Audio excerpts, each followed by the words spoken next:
Welcome to Trading Chart Analysis. In this installment, I will introduce you one of the most welcomed indicator, Bollinger Bands, and we will find out how to make this indicator the most accurate.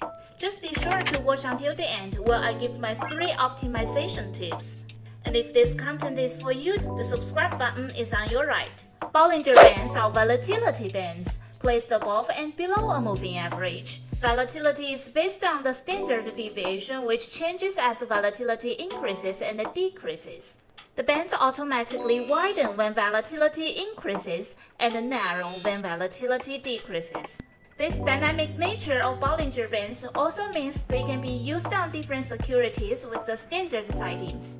Next, let's see the significance of finding a right standard deviation. Standard deviations are a statistical unit of measure describing the dispersal pattern of the dataset. By definition, around 65% of price action is contained within a standard deviation of one of the Bollinger Bands. Around 95% of price action is contained within the standard deviation of 2. Almost 99% of price action is contained within standard deviation of 3. Of course, when working with Bollinger Bands, it is not necessary for you to calculate standard deviations yourself.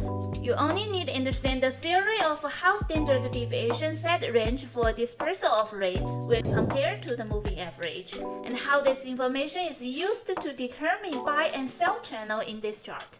Next part, we are going to talk about the upper boundary and bottom boundary.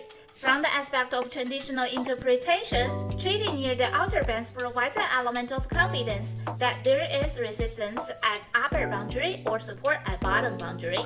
So, when the price reaches the upper band, it is considered as overbought, and when price approaches lower band, it is considered oversold.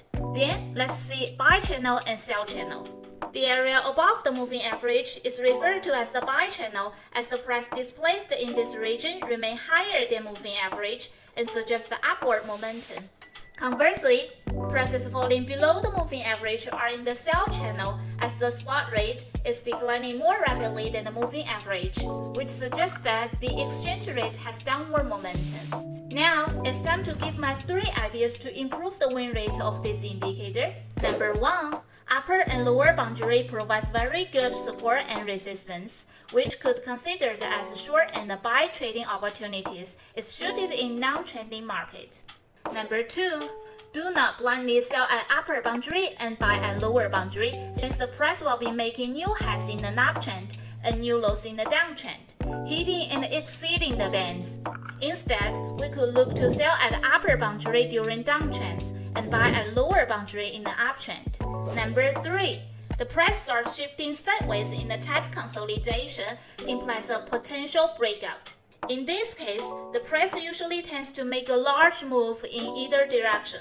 If you think my video is helpful, subscribe my channel, hit the bell icon so you will be notified each time we upload, and leave us a like to show your support. I'll see you next time. Bye!